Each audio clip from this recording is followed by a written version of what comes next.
Stop teaching your child to write letters. I'm just kidding, but there are some stepping stones before we get there.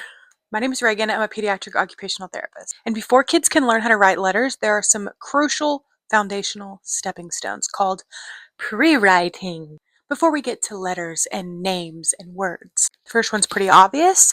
Between 1 to 2 years old, you're going to see some scribbling. Between 2 and 3 years old, we will get a vertical line. Let me also interrupt myself to add that imitation will come before copying, meaning it's going to be easier for a kid to draw a vertical line if they watch me draw it versus just saying, hey, versus just saying, do that, like draw that. So that's where there's a range on a lot of these skills. And also just because all kids are different, of course. Next, 2.5 to 3, we'll get a horizontal line and a circle. Oh, that was a bad one.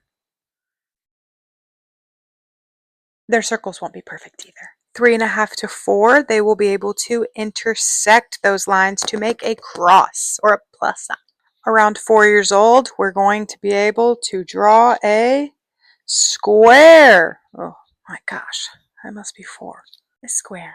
4.5, this is where it gets tricky. Around 4.5, kids start to be able to produce diagonals both ways. And around 5 years old, kids can start to intersect the diagonal lines. I need some better markers.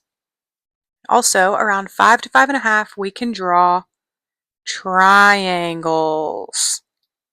So as you can see with our pre-writing progression here, diagonals are really hard. Most kids can't produce a diagonal line until at least 4.5 years old.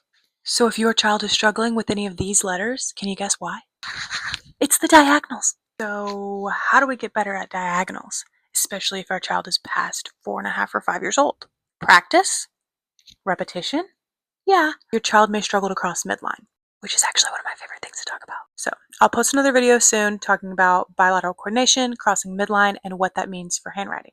If this was interesting or helpful for your child's handwriting development, then follow me for more tips and tricks, advice, education, etc.